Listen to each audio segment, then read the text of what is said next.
In the last video, we have seen the importance of saving marriage and many strategies at three levels, like individual, society, and government level.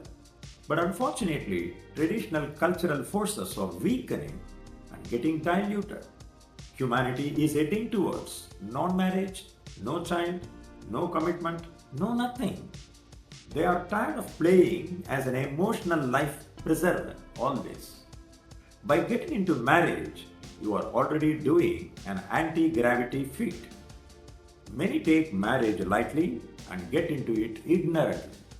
They get married because their friends did or because their parents told them so. They don't research, communicate, or think about the consequences and challenges. Some lie about their past, hide their behaviors and health issues, falsify salary and position at the workplace, conceal loans, and somehow get married. Their major concern is getting married before the age crosses the limit set by society. They are not concerned about getting themselves or giving their partners a quality marriage. Some go on a controlling spree. They nod to everything in the beginning just to get the marriage done. Later, they control their partner's finances, ambitions, relocation, and habits. They see it as a grand finale in life rather than a long, important beginning point.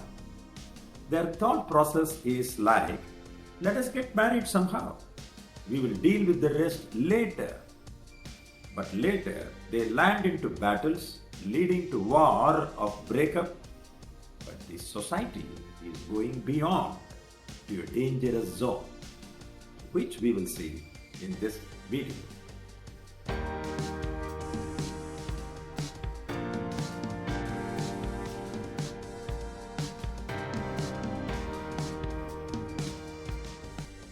Once the honeymoon is over, gradually partners' personal independence and desires are gradually stripped off. A few years later into marriage, the person who is manipulated, cheated, or suppressed are enlightened now. We sit with a coffee cup and think of these two scenarios. Stay in this uninteresting, abusive, or pressurizing marriage, or come out of it and have balanced 30 plus years of freedom. The person will think of all the sacrifices made and wonder whether the partner is worth all that. Person will think of the pros and cons of continuing the marriage or splitting up.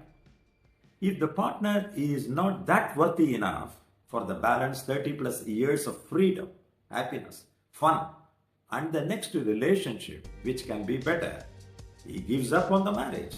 Simple. But there is another dangerous scenario which is evolving and assuming a greater proportion. The people ab initio from the beginning is avoiding taking up the marriage and questions its role and relevance in the present society. The decline of marriage as a societal norm is a complex issue with multiple factors at play. Here are some key reasons why people are choosing to delay marriage or best to remain single. Gender roles. Traditional gender roles and expectations have evolved into a new avatar, leading to more independent and empowered individuals. Economic factors. Rising cost of living, student debt, and job insecurity can make it difficult for young people to prioritize marriage. Career aspirations. Many women are prioritizing their careers, which can delay or prevent marriage. Fear of commitment. Some people may be hesitant to commit to a long term relationship due to past experiences or personal beliefs. Technology and social media. Dating apps and social media have made it easier for people to connect with potential partners, but they can also lead to superficial relationships and a fear of missing out. The impact on child care. While single parents can raise healthy and happy children, there are potential challenges such as financial instability, limited support, and the impact on the child's social development. These are all the reasons they are delaying the marriage and continue to remain single. Is there a need to save the institution of marriage in the present scenario? Well, it depends on how one views its role and relevance in society. Accordingly, we will see why some argue that the marriage is not necessary. Evolving relationship norms, cohabitation, polyamory, and other relationship models are becoming more accepted, challenging the monopoly of traditional marriage. Increased individualism. Modern society places greater emphasis on personal freedom and self-fulfillment, which may not always align with the compromises marriage demands. Rising divorce rates. This has led some to question whether the traditional expectations of lifelong monogamy are realistic or beneficial, or go for divorce. Economic independence. With more individuals, especially women, achieving financial autonomy, marriage is no longer as economically necessary as it once was. Social acceptance of singlehood. There is less stigma attached to remaining single or having children outside of marriage than in the past. Globalization and urbanization. As lifestyles grow busier and more diverse, people may find traditional marriage roles less compatible with modern urban life. Marriage, for some, is viewed as an outdated institution that doesn't align with the diversity and flexibility of modern relationships. Instead of fostering connection, it can sometimes impose constraints. If we accept those arguments of non-marriage, the core concern is, will there be any human race in the absence of marriage? But they argue that the decline of marriage does not equate to a decline in reproduction. People will continue to have children, though often in less traditional setups. Consequently, diverse family structures will appear in future, potentially creating more adaptable, emotionally resilient children as they grow up with varied perspectives and experiences.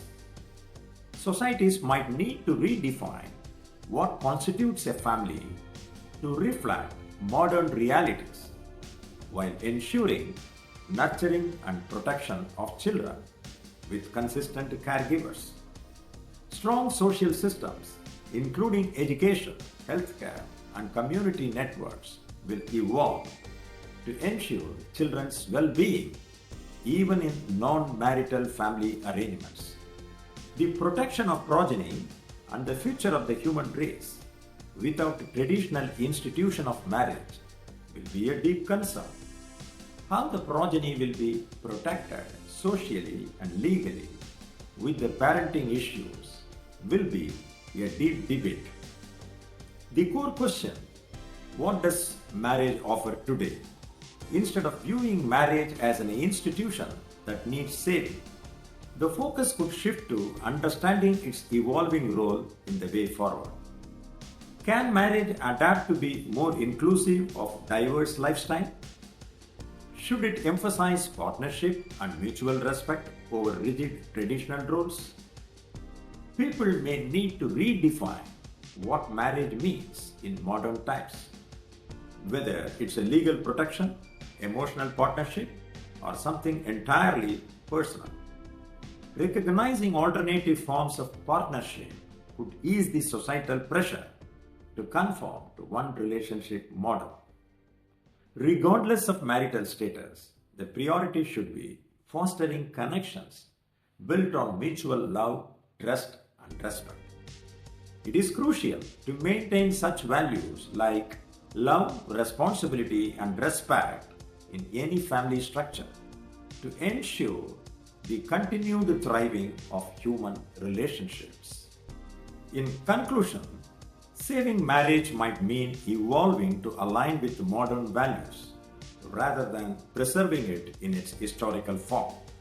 The human race has shown remarkable adaptability throughout history.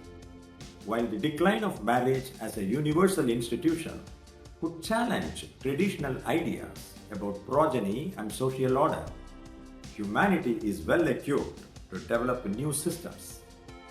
That system ensures the protection and growth of future generations.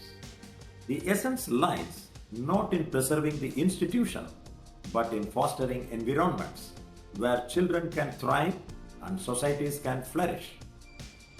After all, the survival and thriving of the human race depend not on rigid adherence to any single institution, but on our ability to adapt, innovate, and create environments which nurture and protect our most vulnerable members, our children. While traditional marriage has historically been a primary vehicle for ensuring the care of children, humanity has always demonstrated a remarkable capacity to develop new ways to meet the challenges of changing social landscapes, as per theory of Charles Darwin. As the concept of family evolves, society would embrace broader definitions beyond biology or marriage, including extended families, chosen families, communal living arrangements, and co-parenting partnerships. This shift allows children to grow up surrounded by diverse forms of love and support. Now, what is your take on this balance between tradition and modernity? Please comment below. Thanks for watching the video and engaging yourself till the end.